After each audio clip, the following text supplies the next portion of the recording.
बाला 2 दिवसांनी फ्लाईटने येतोय हा. सर याने दिलेलं वचन पूर्ण करतोय हा. हो, शब्दाचा पक्का निघाला हा. माझी इच्छा आहे की ही केस तू पुन्हा ओपन कर आणि हे सिद्ध कर की ही आत्महत्या नाही, खून आहे. आणि मी तुला शब्द देतो एसीपी की मी स्वतः तुझ्याकडे येऊन तुला सरेंडर होईन. ठीक आहे सर, या बालाला एअरपोर्टवरूनच घेऊया आपण कस्टडीमध्ये. नाही दया, बालाला त्याची मुलगी कीर्तीचा अंत्यसंस्कार करू दे. बालाच्या जीवाला धोका आहे. हे बघा, आजपर्यंत आपण आय केसच्या संदर्भात कोणत्याही गुन्हेगाराला पकडलं की मग त्याचा एकतर खून झालाय किंवा गुन्हेगाराने आत्महत्या केली आहे. जतीन, ओ गॉड, जतीन, जतीन. आणि कोण कोण लोक सामील आहेत तुमच्या या धंद्यामध्ये? याचं उत्तर तुम्ही माझ्या तोंडून कधीच ऐकू शकणार नाही एसीपी साहेब.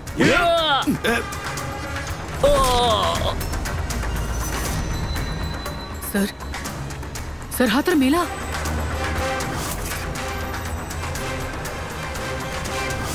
बाला आपल्यासाठी फारच महत्वाचा दुवा आहे. त्याला काहीही होता कामा नये. हॅलो, काय? ठीक आहे, आम्ही पोचतो तिथे. काय झालं? सर, कावळी रोडवर एका माणसाला कोणीतरी गोळी मारली आहे.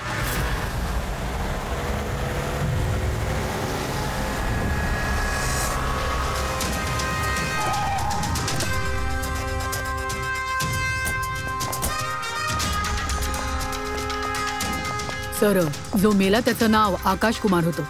तो आज कुठलं तरी खूप मोठं ऑइल कॉन्ट्रॅक्ट साईन करायला जाणार होता, ज्याबद्दल बरीच चर्चा आहे. ड्रायव्हर तुम्ही आहात ना?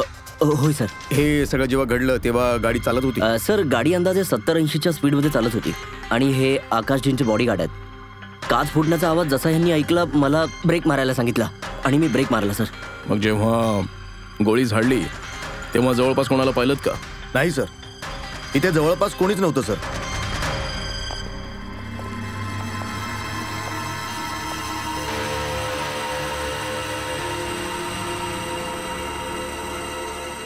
गोळी सरळ छातीवर, परफेक्ट एम. गोळी आरपार गेली सर. मागे एक्झिट वुंड आहे. 70-80च्या स्पीडने धावणाऱ्या या टार्गेटला गोळी मारणं, तेही बरोबर छातीवर. खरं तर खूप कठीण आहे सर. कोणतरी प्रोफेशनल किलर वाटतो. ड्रायव्हरचं म्हणणं आहे की काच तुटताच त्याने ब्रेक मारला. इथून इथपर्यंत मग गाडी स्किड झाली. सर, ब्रेक त्याने इथे लावला, म्हणजे जेव्हा गोळी लागली असेल तेव्हा गाडी तिथे मागे असेल. म्हणजे जेव्हा आकाशला गोळी लागली तेव्हा त्याची गाडी इथे असेल आणि तो मागच्या सीटवर बसला होता, म्हणजे असा. सर, गाडीच्या डावीकडच्या दरवाजाची काच फुटली. म्हणजे खुन्याने गोळी तिथून चालवली असेल, डावीकडून. जो एक्झिट वुंड आहे तो एंट्री वुंडच्या खाली आहे. म्हणजे अँगल लक्षात घेतला तर गोळी बऱ्याच उंचीवरून मारण्यात आली आहे. ती मागे मोठी मोठी झाडं आहेत, कदाचित तिथेच कुठेतरी बसून त्याने गोळी मारली असावी. फ्रेडी, हां, तू इथेच थांब. आकाशजींची पोझिशन घे.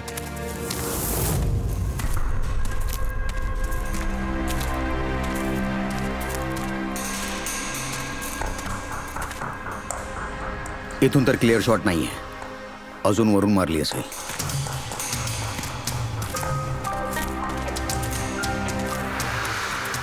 ए, काय करतोस तू?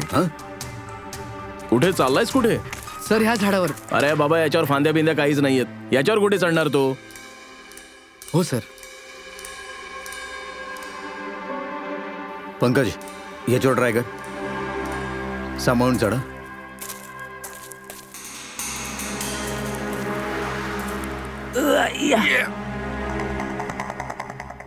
फ्रेडी दिसतोय का? हो सर, फ्रेडी सर दिसतायत. हा, जरा लाईट मारून बघ. Freddy sir! बोल सर. ते अरे, त्या आकाश सारखी पोझिशन घ्या.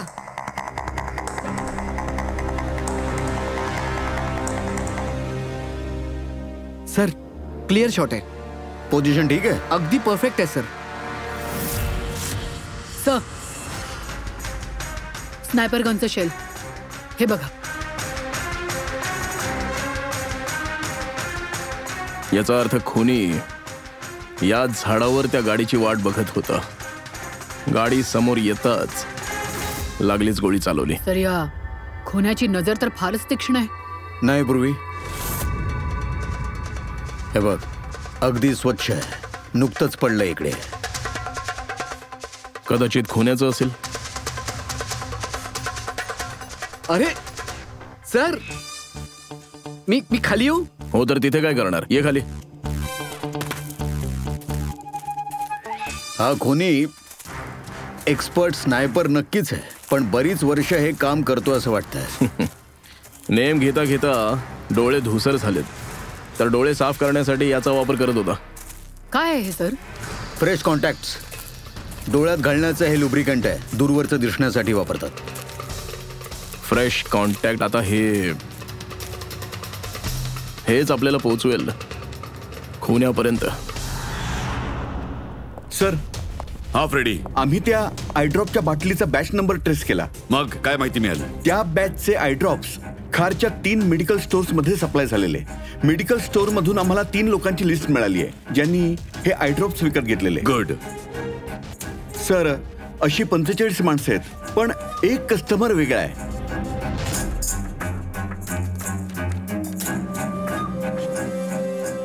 Nitin. Yes sir, Nitin, x officer special forces. आणि सर, तो एक्सपर्ट स्नायपरही होता. आणि हा फ्रेश कॉन्टॅक्ट आयड्रॉप्सच वापरतो. हाच असू शकतो सर आपला माणूस. Nitin, special forces officer, expert sniper, आणि त्याचे आय ड्रॉप्स क्राईम सीनवर सापडतात.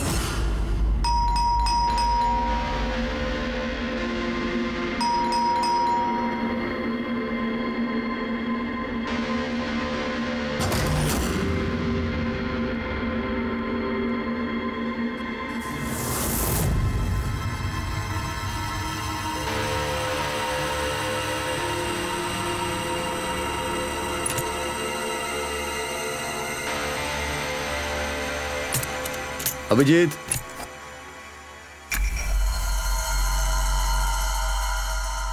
स्नायपर गन आहे. अरे, हे काय? कोण आहात तुम्ही सगळे? असे कसे आमच्या घरात घुसला? आम्ही सीआयडी मधून आलोय. CID? का? काय झालंय? आज सकाळीच आकाश नावाच्या माणसाचा कोणीतरी निर्दयीपणे गोळी मारून खून केलाय. पण माझा काय संबंध त्याच्याशी? ती गाडी 80 किलोमीटरच्या वेगाने जात होती आणि खुन्याने स्नायपर गनने परफेक्ट एम करून गाडीच्या आत बसलेल्या माणसाला मारून टाकलं. आणि स्नायपर गन ही तुमच्याकडे आहे. आणि तुम्हाला वाटतंय की त्या माणसाला मी मारलंय? हे एका एक्सपर्टचं काम आहे, आणि तू एक ट्रेंड स्नायपरही आहेस. ट्रेंड स्नायपर तर अजूनही बरीच माणसं आहेत. माझा दादा एकटाच नाहीये. काजल, बरेचसे एक्सपर्ट्स असतील, पण त्यातले किती जण हा वाला आय ड्रॉप वापरतात? हा आम्हाला तिथेच सापडला जिथून खुन्याने गोळी झाडली होती. हा आयड्रॉप त्याच बॅचचा आहे ज्या बॅचचा आयड्रॉप तुम्ही विकत घेतला होता खारच्या मेडिकल स्टोअर मधून. आता तुम्ही म्हणाल की हा आयड्रॉप तुमचा नाहीये म्हणून. मी हे आयड्रॉप्स वापरतो, पण मी कोणाचा खून नाही केला ऑफिसर. मी तर पूर्ण दिवस घरीच होतो. हे बघ नितीन, गोळीचा शेल आम्हाला सापडलाय. इथे रायफल आहे. तुला माहितीये की हे सहज मॅच करता येतं. आणि जर हे तुझे आयड्रॉप्स नसतील तर तुझे आयड्रॉप्स तुझ्याकडे असायला हवेत. आम्ही पाहू शकतो का ते?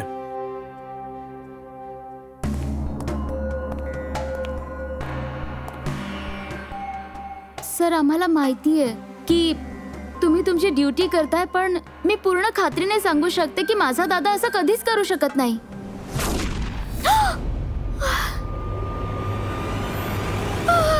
ओ नो.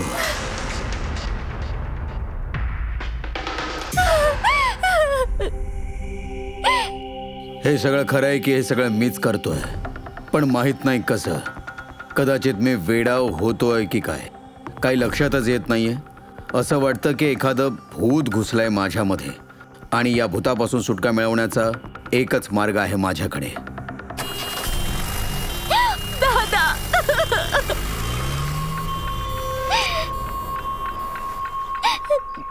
हे पहा मॅम, सांभाळा स्वतःला.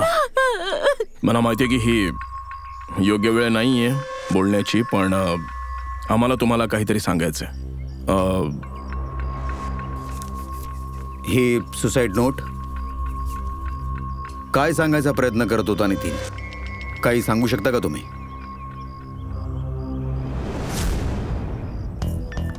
सर, माहित नाही त्याला काय होत होतं. त्याची स्मरणशक्ती कमकुवत होत चाललेली आणि तो सगळं विसरत होता. दादा काही दिवसांपासून नीट झोपूही शकत नव्हता. त्याच्या डोळ्यांची जळजळ होत होती, ज्यामुळे त्याने आय ड्रॉप वापरायला सुरुवात केली होती. आणि सर, आज सकाळी जेव्हा तो न्यूज बघत होता तेव्हा आत्ताच आलेल्या बातमीनुसार आज सकाळी सुप्रसिद्ध बिझनेसमॅन आकाश कुमारची हत्या झाली आहे. त्यांची कार कावळी रोड दादा? चालली होती तेव्हा अचानक चहा कोणीतरी पिणार का? त्यांच्यावर गोळी झाडली. दादा, आश्चर्याची गोष्ट ही आहे की गोळी बऱ्याच लांबून झाडली होती, एक लॉंग डिस्टन्स रायफलने. 100 मीटर्स. हवेचा वेग 18 kilometre per hour. Angle of trajectory 65 degrees. दादा, तू तर असे डिटेल्स सांगतोयस जणू तू तिथे हजर होतास. कदाचित मी होतो तिथे. नितीनने काजलला अगदी बरोबर सांगितलं. तो त्यावेळी तिथेच हजर होता आणि आकाशचा खून त्यानेच केला. पण तो आम्हाला पुन्हा पुन्हा हेच सांगत होता की खून त्याने नाही केलाय. तो घरीच होता. नव्हता दया तो. त्याच्या बुटांना जी माती लागली आहे ना, ती त्याच झाडाच्या खालची माती आहे ज्या झाडावर तो बसला होता. आणि दुसरा सर्वात मोठा पुरावा, ते शेल, त्या गोळीचं शेल जी नितीनच्या बंदुकीतूनच झाडण्यात आली होती. हो, तर जेव्हा आम्ही त्याला ते आयड्रॉप्स दाखवले तेव्हा त्याची खात्री पटली की खून त्यानेच केलाय. खुनाबद्दल तो आम्हाला खोटं बोलला होता, पण सत्य सहन नाही झालं त्याला. आज जाऊन त्याने स्वतःला गोळी मारून घेतली. साळुंखे साहेब, खून करून कोणी कसं काय विसरू शकतो की त्याने खून केलाय? तेच तर. आकाशची गाडी कुठून जाणार आहे, कुठे बसून त्याच्या गाडीची वाट पाहायची आहे आणि कुठून आकाशवर गोळी झाडायची आहे, हा सगळा प्लॅन बनवलाय. आणि त्यानुसार त्याने आकाशवर गोळीही झाडली आणि तिथून निघून गेला. हे सगळं कसं विसरू शकतो कोणी? बॉस, होऊ शकतं हे पोस्ट ट्रॉमॅटिक स्ट्रेस डिसऑर्डर असावं, PTSD. हो सर, कदाचित त्याच्या भूतकाळात असं काहीतरी घडलंय ज्यामुळे तो त्रस्त आहे आणि त्याला झोपेचा प्रॉब्लेम आहे. साळुंखे बघ, PTSD मध्ये मी तर कधी ऐकलं नाही की कोणी हे विसरलाय की त्याने खून केलाय. तू ऐकलंयस? नाही. शक्यता आहे सर की विसरला नसेल. कोणीतरी मुद्दाम त्याची स्मरणशक्ती ही पुसली असेल. म्हणजे हिप्नॉसिस किंवा मग माइंड कंट्रोल किंवा मग दुसरं काही. हो सर, कोणी अशा गोष्टी एवढ्या सहज कसा विसरू शकतो? काय साळुंखे, होऊ शकतं का असं? बॉस, मी यावेळी थोडा कन्फ्यूज आहे. एक काम करतो, मी नितीनच्या विसेराची चांगल्या प्रकारे तपासणी करतो, मग सांगेन. ते काय असतं सर, विसरा?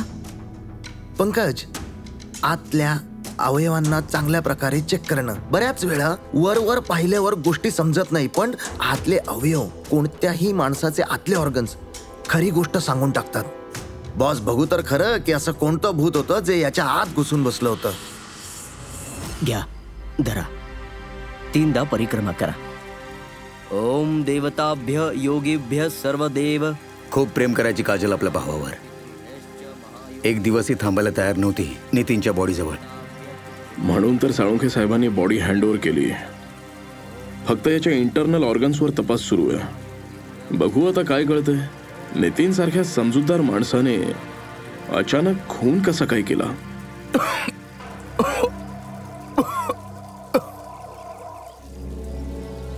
या काजलची इच्छा होती की नितीनचे अंत्यसंस्कार तिने स्वतः करावेत. बहिणी व्यतिरिक्त नितीनचं या जगात कोणीच नव्हतं सर.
अरे चल ये ना बाबा, कुठं आहे?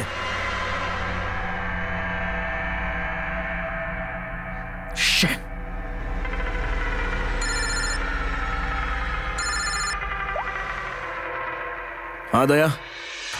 हा अभिजित, कुठे आहेस तू? मी हा बस आत्ताच घरी पोचलोय. अरे काय रे ही, म्हणजे ही लिफ्ट आली तर घरी पोचेन ना मी. इथे वाट बघतोय बस लिफ्टची. काय करू? हॅलो अभिजित, काय झालं तुला? अस्वस्थ का वाटतोयस? नाही मला काय झालंय, मी लिफ्ट आली ते काय की लिफ्टची वाट बघत होतो म्हणून थोडस. अरे बाबा हे लिफ्ट. हॅलो हॅलो हा हॅलो अभिजित, माझा आवाज येतोय का? हॅलो, मी लिफ्टच्या आतमध्ये आता, तर बहुतेक signal cut. Hello hello hello hello hello दया.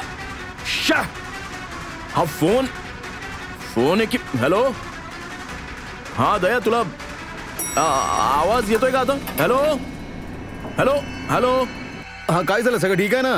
हो का? नाही, तू थोडा अस्वस्थ वाटत होतास. हा, तू एवढा ओरडतोयस का? ओरडतोय मी? हो. हा अरे ते सॉरी ते. नाही अभिजित, तू रागात वाटतोयस. अशा मूड मध्ये मी तुला कधी पाहिलं नाही रे. मी जरा अस्वस्थ आहे. ते हे मी डोळे जरा जळजळत आहेत, मला माहित नाही, त्यामुळे जरा मी थोडासा अस्वस्थ झालो होतो. आता घरी पोचलोय. असं वाटतंय की ताप येणार आहे. मी आराम करतो थोडासा. ताप आहे? काही प्रॉब्लेम असेल तर मी येतो ना. नाही. अरे जर काही प्रॉब्लेम असेल तर मला कॉल करा, ठीक आहे? मी सांगतो. हो या. अभिजित सर. कसा आहेस राहुल? मी अगदी व्यवस्थित आहे सर. हे मिस्टर आणि मिसेस कुमार, तुमचे नवीन शेजारी. नमस्कार. आणि हा जो फ्लॅट आहे ना, तो यांनीच भाड्याने घेतलाय. असं ते कधी काही गरज भासली तर मला सांगा तुम्ही. हा हो नक्की, भेटूया. हो. हा.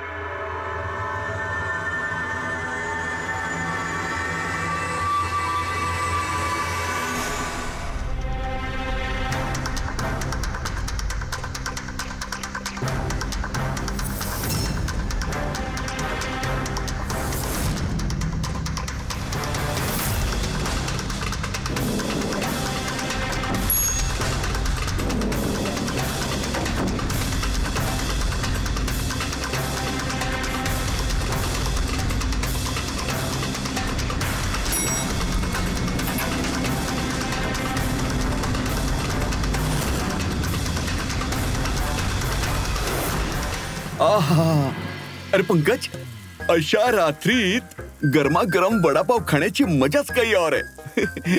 हा तिसरा वडापाव आहे. जास्त खाऊ नका. घरी तुमच्या बायकोने जेवण बनवलं असेल, अशी ओरडेल ना तुम्हाला. तुला काय वाटतं, मी माझ्या बायकोला घाबरतो काय? कोर्स. नाही सर, असं नाहीये. तुम्ही तर पुरुष आहात, पुरुष. जर तुला असं वाटत असेल की मी माझ्या बायकोला घाबरतो, तर तू अगदी बरोबर आहेस.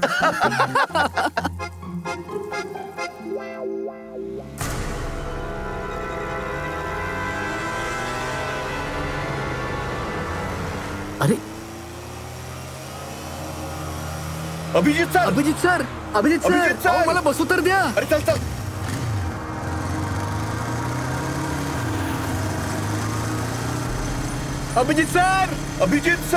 अभिजित सर थांबा.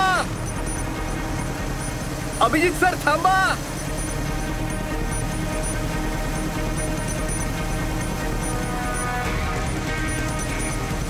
सर. अभिजित सर.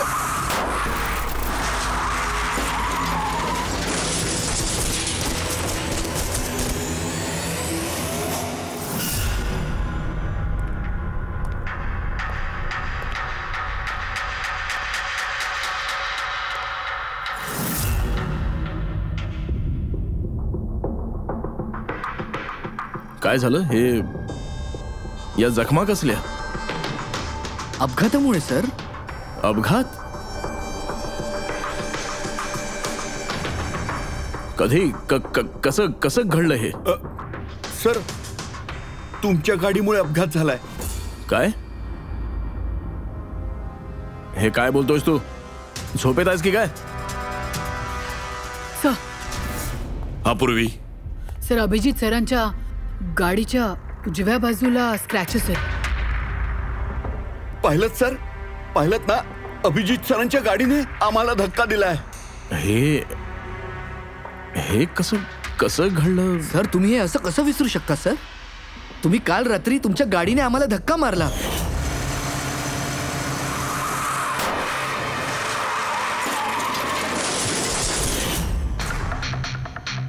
माहित नाही हे काय होतंय सर. माझ्यासोबत काही विचित्रच घडतंय. जर मी असं काही केलंच नाही तर हे सगळं कसं? अभिजित, तुझी तब्येत ठीक नाहीये वाटतं. काल फोनवरही तू सांगत होतास की तुला ताप आल्यासारखं वाटतं म्हणून. ताप? हो, ते दया, मला वाटते की त्या नितीनचं भूत माझ्या आत घुसलंय रे. अभिजित, हे तू काय बोलतोयस? हा, माहित नाही सर. ते मी नितीनच्या अंत्यसंस्काराला जाऊन आल्यापासून मला काही विचित्र असं वाटतंय सर. म्हणजे झोप नाही येणं, थकवा, डोळ्यात जळजळ, इरिटेशन, असं सगळं? हो, ते मध्ये मध्ये स्मरणशक्ती नाहीशी होणं. मला खरंच काही आठवत नाहीये. मी रात्री कधी गाडी काढली, मी कधी बाहेर गेलो आणि कधी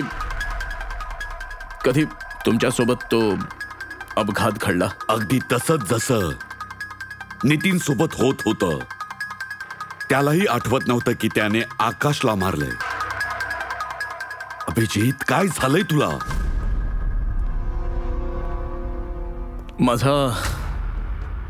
माझा स्वतःवर अजिबात कंट्रोल राहत नाहीये सर. मी कधी काय करेन मला खरंच काही कळत नाही. म्हणजे माझ्यासोबत जे होतंय ते माझ्या कंट्रोलमध्ये नाहीये. मी बाहेर राहणं ठीक नाहीये सर. तुम्ही सर, प्लीज सर, प्लीज तुम्ही मला काही करण्यापासून थांबवा सर, प्लीज. तुम्ही मला एखाद्या खोलीत बंद करून ठेवा ना, मला लॉक करा. हे काय बोलतोयस तू अभिजित? आम्ही तुला एखाद्या खोलीत बंद करून ठेवू का? सर, आपण सरांवर एक कॅमेरा लावूया सर. कॅमेरा? हो सर. सर, एक लेटेस्ट स्पाय कॅम आहे ज्याला आपण शर्ट किंवा जॅकेटवर लावू शकतो आणि त्याचं सगळं फुटेज ऑटोमॅटिकली इंटरनेटवर अपलोड होत राहील आणि आपण त्याला कुठेही बसून पाहू शकतो. असंच करूया अभिजित. तू हा कॅमेरा फिट करू शकशील का स्वतः तुझ्या कपड्यांवर? हो, का नाही, ते करीन ना. कॅमेरा 24 तास ऑन राहायला हवा. आम्हाला सगळं समजेल. आम्ही तुला मॉनिटर करू शकू. ठीक आहे? आणि घाबरू नकोस, काही होणार नाही तुला. काही झालं नाही Abhijit. Come on, be a strong man. Thank you sir.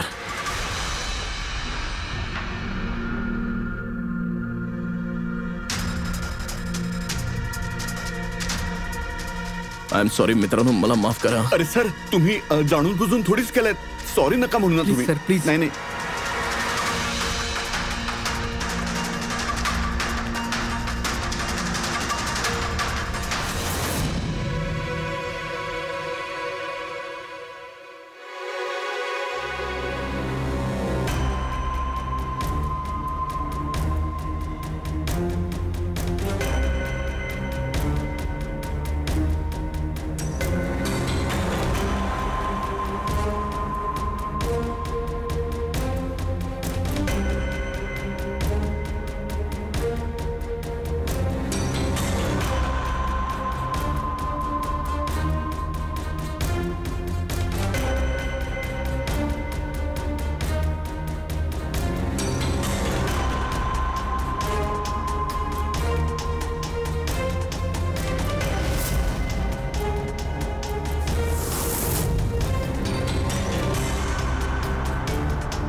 असं वाटतंय झोपलाय.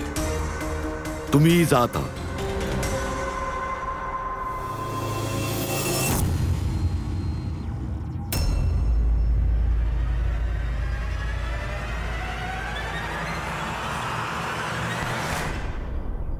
साहेब चहा. Thank you so much. याची फार गरज होती. सॉरी दया, माझ्यामुळे तुला वॉचमॅन बनावं लागलं. जा तूही आराम कर ना आता. अरे नाही रे, आज तर आराम नाही मिळणार. तो बाला, तो आज मुंबईत येतोय ना, एअरपोर्टला जायचं त्याला आणायला.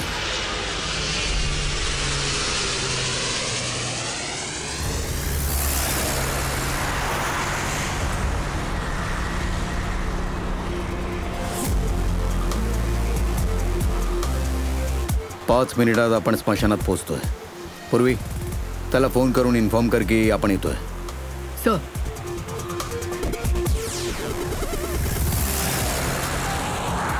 सर तिथे सिक्युरिटी रेडी आहे. सगळं प्लॅन नुसार झालंय. काय वाटतं तुम्हा सर्वांना, ही सगळी सिक्युरिटीचं प्लॅनिंग वगैरे करून तुम्ही वाचवू शकाल का मला? आयचं प्लॅनिंग तुमच्यापेक्षा 10 पावलं पुढे आहे आणि तो कोणत्याही थराला जाऊ शकतो मला मारण्यासाठी, आणि तो करणार. आम्हीही तुला वाचवण्यासाठी कोणत्याही थराला जाऊ शकतो. तुला काही होऊ देणार नाही. तू तुझं वचन पाळलंयस. आता आमची पाळी आहे.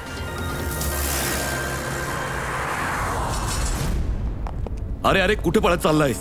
अरे तुझ्याकडेच तर येत होतो मी. का? तुला हे सांगण्यासाठी की नितीन बरोबर काय घडलं होतं जे आता अभिजित बरोबर घडतंय. काय झालं सर?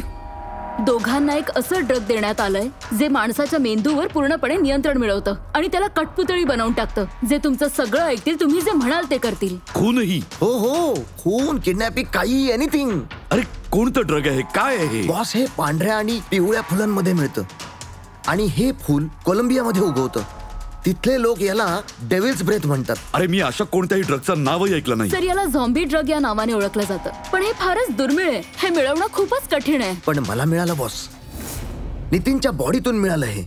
बॉस, कोणाला तरी कुठून ना कुठून तरी ड्रग मिळालं आणि तो ते नितीनवर वापरत होता. आणि आता अभिजितवर सुद्धा वापरतोय. सर, पण जर कोणी ड्रग वापरलं कोणावर तर त्याला कळणार नाही का? अभिजित सरांच्या बॉडीमध्ये हे ड्रग आलं कुठून? नाही समजणार बॉस. हे पावडर सारखं असतं, ज्याला कोणताही रंग नसतो, कोणताही गंध दुर्गंध काहीच नसतं. बस असं समोरच्यावर करून उडवा, बस 1 मिनिटात सगळं संपलं.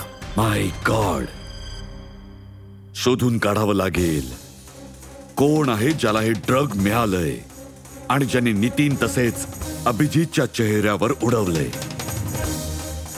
हा नक्की अभिजितला काहीतरी मोठा गुन्हा करायला लावणार.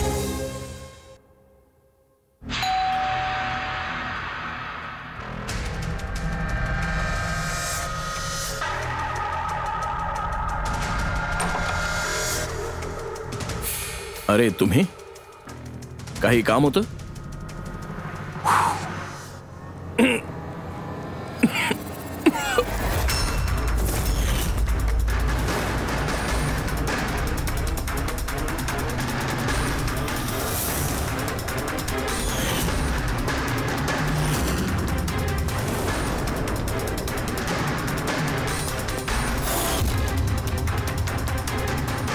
Dam it.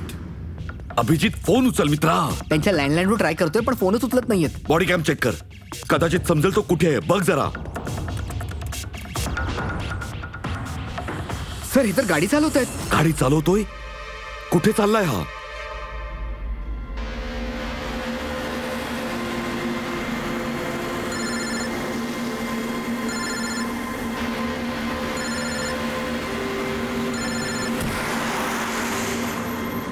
चला अंतिम दर्शन घ्या.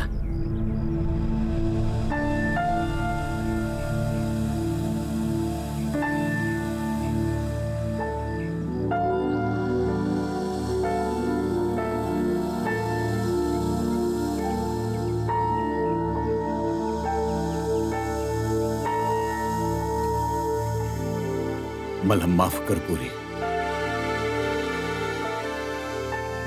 मला माफ कर. मी तुला नाही वाचवू शकलो.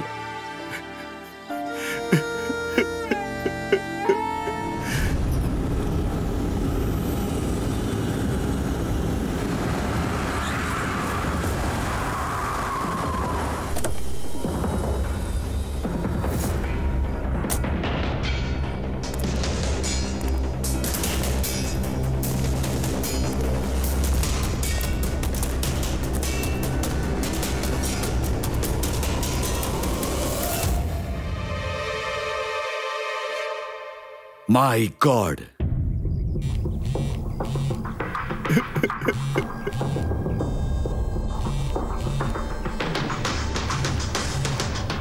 हा सर. हॅलो दया. अभिजित स्मशानाच्या दिशेने येतोय. तू कुठे आहेस? सर मी स्मशानातच आहे. पण अभिजित इथे काय येतोय? दया, अभिजित बालाला मारायला येतोय. काय? अभिजितलाही तेच ड्रग देण्यात आलंय जे नितीनला देण्यात आलं होतं. दया, अभिजितला कोणत्याही परिस्थितीत थांबव. त्याला थांबवावं लागेल. बाला आपल्यासाठी फार महत्वाचा आहे. ठीक आहे सर, तुम्ही निश्चिंत राहा. बालाला काही होणार नाही. पंकज, सगळं फुटेज रिवाइंड कर. शक्यता आहे की ज्याने कोणी हे ड्रग दिलंय अभिजितला तो असेल या फुटेज मध्ये.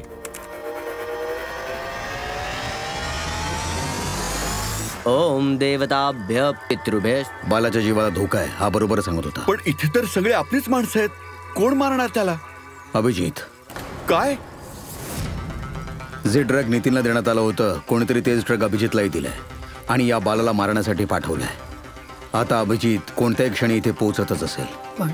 पण आता काय सर? आता इथे काही होऊ दे रे. अभिजितला कोणत्याही परिस्थितीत बालाच्या जवळ येऊ द्यायचं नाही. आणि अभिजित कंट्रोलमध्ये जर नाही आला तर शूट हिम. पॉज कर. आता प्ले कर.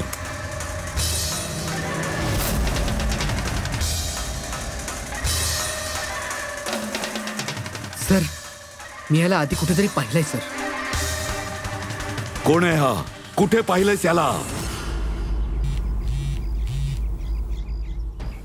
हा सर. दया, आला अभिजित? नाही सर, अजून तर अभिजित नाही आला इथे सर. सर अभिजित आलाय.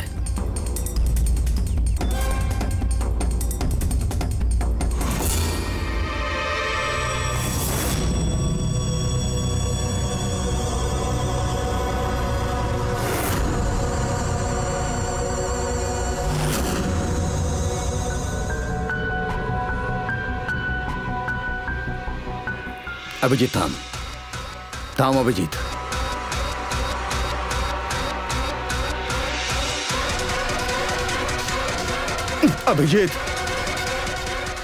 अभिजित नाही.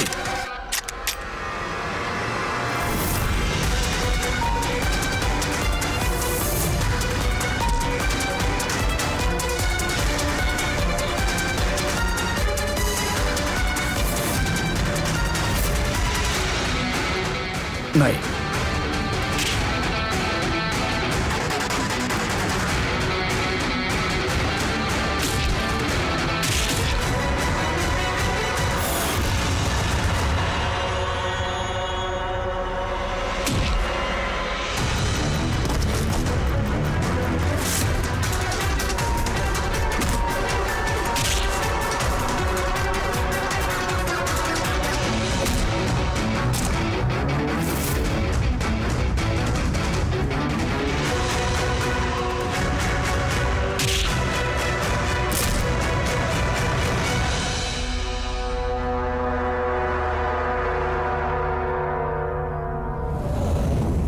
सर नितीनच्या बहिणीला ते फोटोग्राफ्स दाखवले तर ती म्हणाली की त्याचं नाव दर्शन आहे. आणि आताच काही दिवसांपूर्वी हा अभिजित सरांच्या बाजूच्या फ्लॅटमध्ये शिफ्ट झाला होता. पंकज बघ.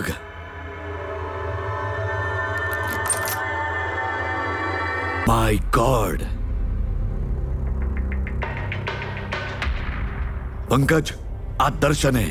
चालव कर.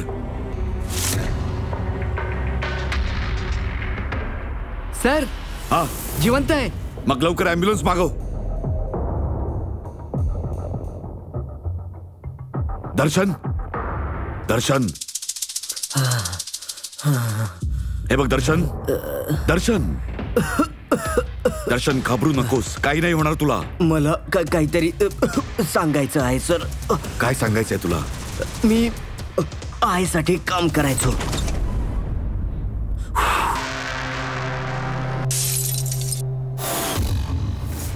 आकाशला का मारायचं होतं? Business sir. आईचा बिझनेस आहे. कुणीतरी पैसे दिले होते आकाशला मारण्यासाठी. आकाशच्या नंतर नितीन बालाला मारणार होता. पण नितीन फेल झाला. नितीन फेल झाला तर त्याने आत्महत्या केली आणि नितीनने आत्महत्या करताच तुम्ही इन्स्पेक्टर अभिजितला निवडलं. अहो तुम्ही त्याच्या जागेवर काही काम होतं का? बालाला मारण्यासाठी.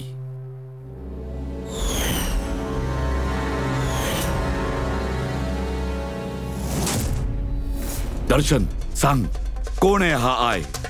कोण आहे हा मास्टर माइंड? कोणाला फोन करतोस तू? हा, कोणाशी बोलतोस? कोण तुला ऑर्डर देतं? सांग दर्शन. दर्शन,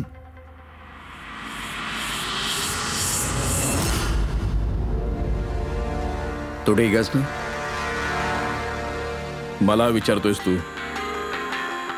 मी ऑलमोस्ट एका माणसाला जीवे मारण्याचा प्रयत्न केला, तुझ्यावर जीवघेणा हल्ला केला आणि तू...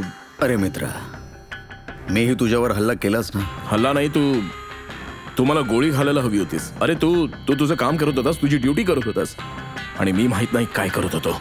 अभिजित, तुझा मेंदू कोणी भूत नाही, एक ड्रग कंट्रोल करत होतं. ड्रग, डेव्हिल्स ब्रेथ नावाचं ड्रग. मग तर आपल्याला लवकरात लवकर या प्रकरणाच्या मुळापर्यंत जावं लागेल सर. नाहीतर हे ड्रग माहित नाही किती लोकांना खेळण्यासारखं वापरत राहील. पंकज, घेऊन ये बालाला.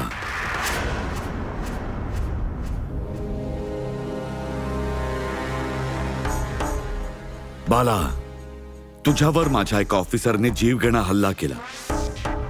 आता त्याने असं का केलं हे त्यालाही माहित नाहीये आणि मलाही माहित नाहीये. फक्त तुला माहिती आहे. तुला सांग, हे सगळं काय होतंय आणि का होतंय आणि हा आय कोण आहे? आय बद्दल तर डिटेल्स मध्ये कोणी सांगू शकत नाही. मला फक्त एवढं माहिती आहे की दुसऱ्या क्रिमिनल ऑर्गनायझेशन पेक्षा ही अगदी वेगळी आहे. जणू एखादा ऑक्टोपस, म्हणजे 8 हातांचा. त्याचे हात त्याच्यापेक्षाही जास्त आहेत. क्रिमिनल फील्डमध्ये असं काम नाही जे आय करत नाही. मर्डर, ड्रग्ज, ह्युमन ट्रॅफिकिंग, सर्व काही. नितीन सारखे हजारो एजंट्स आहेत. जेव्हा ज्याला हवं त्याला तो मोहरा बनवू शकतो. मग आहे एक तर त्यांना मारून टाकतो किंवा ते आत्महत्या करतात. तो मरतोच, पण त्याचबरोबर त्याचे मित्र, साथीदार, नातेवाईक सर्वांना मारलं जातं.